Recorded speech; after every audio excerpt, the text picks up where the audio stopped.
The reactor is hard. Personally, it took me an embarrassing amount of attempts to not explode it as fast as possible. So I'm here to teach you the basics and a few useful strategies that I learned the hard way.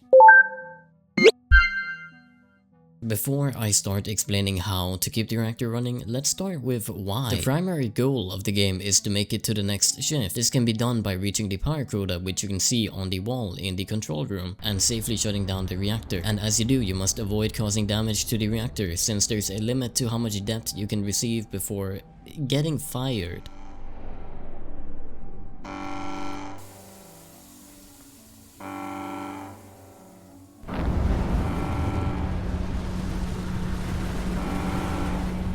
But there's also a secondary goal, earning enough money to buy upgrades, making your next shift easier. Now that we know why, let's go over how. This is the control room, probably the most important place in the game, so you'll be spending a lot of time here. So let's go over how everything works. The control room has 5 different consoles, each with a unique role. Let's start with the main reactor console. This is where you start and shut down the reactor. You get access to free emergency vents in case the reactor gets too warm. Keep in mind that using them will cost you some of your earnings. It also has the pressure purge button that will be important later, but for now, let's move on. To the left of the main reactor console, we have the CB laser console. This control panel is mainly for controlling those big lasers. I didn't have time to model them. You get 3 levers to control the power of the CBLs and a button to purge them to reduce the stress. Increasing the power will also increase the reactor's temperature. Behind the CB laser console, we have the alt reactor console. This console is basically just for controlling everything within the control room, such as the lights and shutters. Moving on, we have the electric grid console. This console isn't super important, but let's go over it anyways. You get a lever to control the extraction rate. Increasing this lets you extract more power from the reactor, but in turn puts more stress on the lasers. And finally, we have the thermal console. This is arguably one of the most important consoles, so you might want to pay attention. There are 6 levers, each corresponding to a fan inside the reactor chamber. You can turn these on to passively drop or maintain pressure inside the reactor. Oh, and fun fact, you can actually see them turn on and off inside the chamber. The console also has 3 levers to control the coolant pumps. These are used for lowering the temperature of the reactor. You can use them to control how much coolant you want, going from minimum to maximum. There's also a button to turn the pump off. But why would you want to turn it off? Well, using the coolant passively breaks the pipes, since they seem to be using McDonald's Sprite or something. I'm not quite sure. There's also the HDEF or HDEF. It's located near the entrance. This is basically the only thing keeping the window intact. You'll need to turn it on to repair the glass if its integrity gets too low, but the HDEF will slowly overheat when on, so listen and keep an eye on it. If it turns yellow, it's close to exploding. Red means it's really close and you should probably run full speed to turn it off. And finally, we have the monitors. These show some really important stats, so let's go over what they mean. Let's start with the main reactor monitoring. This shows you the temperature of the reactor. This can also be used to figure out what stage the reactor is in. Let's go over what the temperatures mean. State 0 is anything below 5,600 or this reactor startup. State 1 is 5,600 to 17,500. During this state, the pressure will drop if all the chamber fans are on. State 2 is around 17,000 to 29,000. State 3 is 29,000 to 39,000. And state 4 is 39,000 plus, which is basically just the meltdown. A higher state will generate you more power, but the core will also be closer to meltdown, so you'll have less time to fix things before it explodes. It's also in general harder to keep stable, with stage 3 needing coolant, or in other words, the strategy I'm going to explain later won't work. Temp fluctuation is just how much the temperature is changing. If it's in the negatives, the reactor is cooling down, and plus means it's gaining. Net output refers to how much power you're generating per in-game hour. Extraction rate is the extraction rate. PA will start to rise.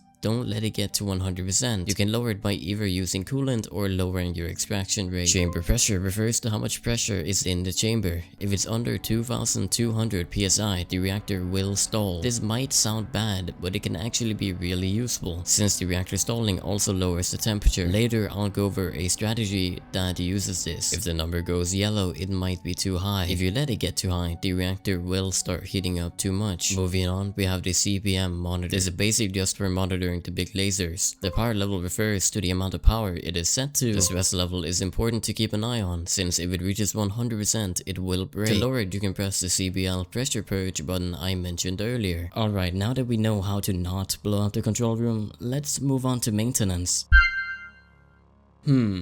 Yeah, I actually didn't know where to go for the first time either. The maintenance area isn't down some obvious hallway, it's through the teleporter you spawn in.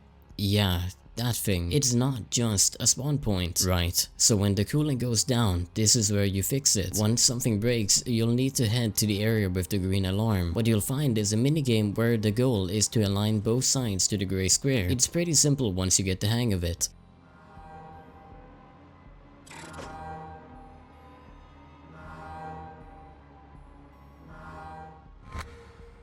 Leaks can be fixed with the repair gun that is located right outside the airlock. To fix a leak, you'll need to hold it for 4.5 to 5 seconds depending on the size of the leak, including the charge-up time, of course. Keep in mind that if you hold it for too long, it will explode. Also keep in mind that if you explode the gun, the leak won't be fixed. If you don't fix the leaks, the entire area will be flooded with gas, causing damage to you and impairing your vision. One thing I want to add real fast is turn on your HDEF during startup of the reactor. I forgot to add it earlier, I'm sorry. I won't be going over how to fix the mainframe in this guide since it isn't unlocked from the start. Please do leave a comment if you want to see a short guide on that. Remember how I said the purge would be important later? Well, it's the main part of this strategy. Using coolant to cool the reactor works, but it's inefficient. Plus, it breaking constantly is a lot to worry about, especially if you're playing alone. So what if there was a way to keep everything stable without using it? Well, that's where the purge comes in.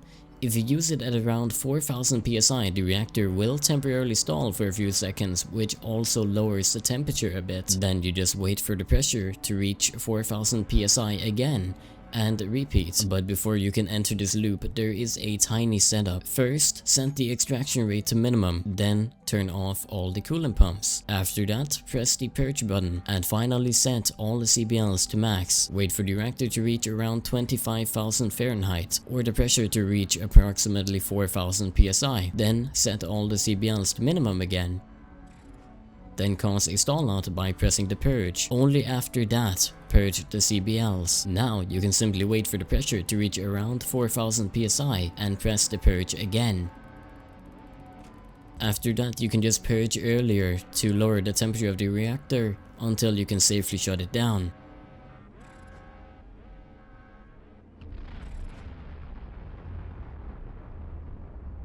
Now, if you want, you can also set the extraction rate to the max while it's stalling to increase power generation.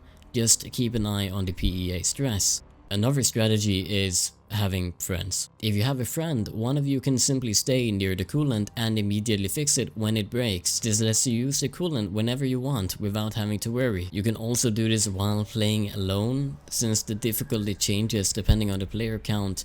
But I would just recommend pressure stalling since it takes a long time to get down to the coolant and the reactor might spiral out of control while you're gone.